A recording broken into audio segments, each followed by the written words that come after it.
The other thing that's happened to Evan Mobley has kind of upped his game. It's morphed. Brian Windhorst, again, the same guy that we talked about, the national NBA analyst, on who he sees when he's looking at Mobley these days. Kenny Atkinson has Evan Mobley playing like Draymond Green, um, which he's obviously been in Golden State as an assistant for years.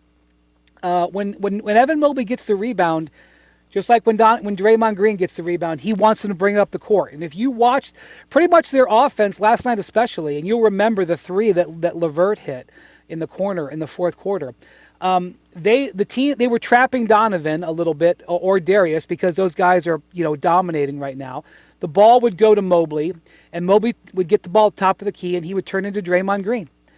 He was kicking the ball to the corners and stuff like that. And uh, I did not have Evan Mobley playing like Draymond Green on my bingo card. That's Kenny Atkinson. That's also Evan Mobley seeing that and adapting to it. And so whether or not they keep hitting shots at this rate, whether or not Ty Jerome and Karis LeVert keep shooting like this and scoring like this, I'm not sure that can keep up. But the systems that I see in place are what's more sustainable. And again, that's what the coach is responsible for. I get what Brian Windhorst is saying. I think Evan Mobley is more concerning to a defense with the ball in his hands than Draymond Green was. I think Draymond Green's a great player, but I think he threatens a Yeah. defense much more than Draymond Green does. Yeah, and what's interesting, Dave, is that Kenny Atkinson has said, I want Evan to bring the ball up even more.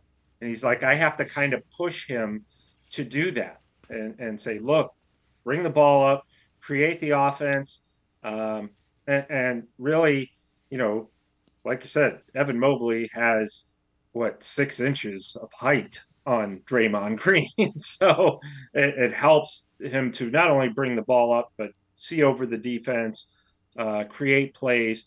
And I think the more confidence that not only Kenny Atkinson shows in Evan Mobley doing that, but his own teammates, uh, I think that goes, that helps Mobley immensely in that role because he's very efficient with the basketball when he's comfortable and confident. So the more he does this, the more he brings the ball up and sets up the offense and creates things, the more he's going to be comfortable in that role and the better he'll be at it. But remember, we're only 12 games in here, and this is kind of a new experiment for him. But, Brian Windhorst hit the nail on the head when you talk about Evan Mobley getting a rebound, driving down the court, looking for the open man, setting up the offense. That is a very, very Draymond Green like role. And, I think it's added years to Draymond Green's career in sense of, look, maybe I've lost a step, I've lost some athleticism, but I know how to play and how to set up the offense from a point forward role. So I think that's been, among the many reasons Mobley's kind of point forward role, many reasons why the Cavs are off to this amazing start.